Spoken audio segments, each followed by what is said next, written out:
Aku Akmal. Aku Maul. Yuk kita belajar bareng tentang presentasi yang efektif.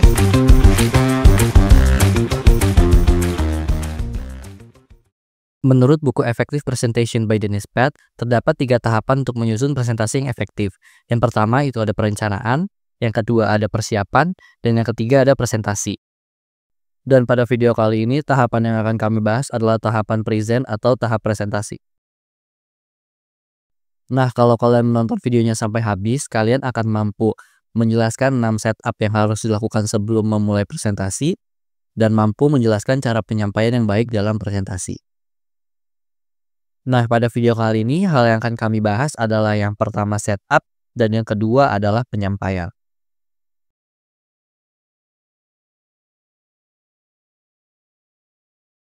Tahapan pertama adalah setup.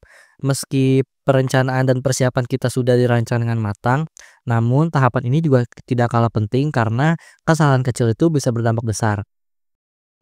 Dalam step ini terdapat hal-hal yang perlu kita perhatikan. Yang pertama merupakan tata letak ruangan. Semua peserta harus bisa melihat layar presentasi dan mendengar dengan jelas narasumber yang berbicara. Idealnya baris depan berjarak 2 kali tinggi layar dan baris belakang berjarak 8 kali tinggi layar. Nah, di buku Effective Presentation by Dennis Pett ini, ia juga memberikan beberapa rekomendasi setup ruangan untuk grup besar, grup kecil, dan grup sedang. Hal kedua yang perlu diperhatikan merupakan suhu ruangan. Kita harus memastikan suhu ruangan tidak terlalu panas atau pengap dan tidak terlalu dingin, karena di suhu tertentu bisa membuat audiens mengantuk.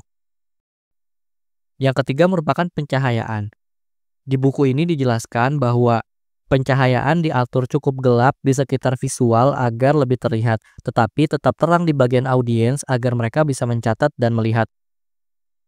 Yang keempat merupakan listrik dan kabel. Kita harus mengecek daya listrik dan colokan di ruangan sebelum kita menggunakan ruangan tersebut. Lalu kita juga harus merekatkan kabel ke lantai agar tidak mengganggu jalan audiens.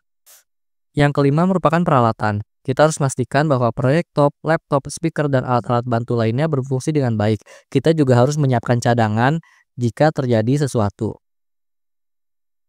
Yang terakhir, kita juga harus memastikan keamanannya. Pintu keluar tidak boleh terhalang oleh apapun dan kita juga harus menyimpan nomor darurat agar kita tahu siapa yang harus dihubungi jika terjadi hal yang tidak diinginkan.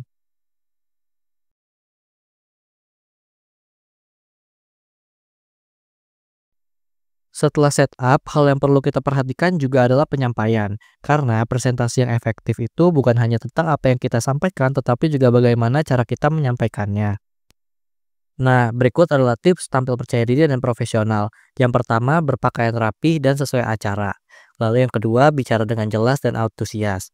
Yang ketiga, gunakan bahasa tubuh yang terbuka dan positif. Yang keempat, hindari gestur mengganggu seperti membetulkan rambut atau memainkan alat bantu. Lalu jika kita menggunakan layar atau proyektor, hal yang perlu dilakukan adalah yang pertama, berdirilah di sisi kiri layar atau dari sudut pandang audiens agar arah baca tetap alami. Yang kedua, jangan berdiri di depan layar dan menghalangi visual. Yang ketiga, tatap audiens secara merata dan jangan hanya menatap di satu sisi saja. Yang terakhir, hindari menatap layar terus-menerus karena yang kita lakukan adalah mempresentasikan slide presentasi, bukan membaca slide presentasi. Dalam presentasi, kita juga harus melibatkan audiens kita, karena presentasi bukanlah monolog, jadi ajak audiens kita untuk terlibat di dalam presentasi. Nah, berikut beberapa cara yang dapat dilakukan untuk melibatkan audiens kita. Yang pertama, ajak bertanya, berbagi pengalaman, atau diskusi singkat. Yang kedua, dengarkan baik-baik pertanyaan mereka, lalu ulangi dan parafrase pertanyaan tersebut. Yang ketiga, jawab dengan ringkas, dan kalau tidak tahu jawabannya, jujur saja. Lalu yang keempat, gunakan alat bantu seperti pointer untuk menunjukkan poin penting. Yang terakhir, beri waktu agar mereka bisa memahami visual yang kita tampilkan di slide. Selanjutnya adalah manajemen waktu dan rencana cadangan. Manajemen waktu adalah bentuk penghargaan bagi audiens dan pembicara lain. Jadi, kita sebagai presenter harus bisa mengatur waktu presentasi kita dan siap jika terjadi masalah teknis.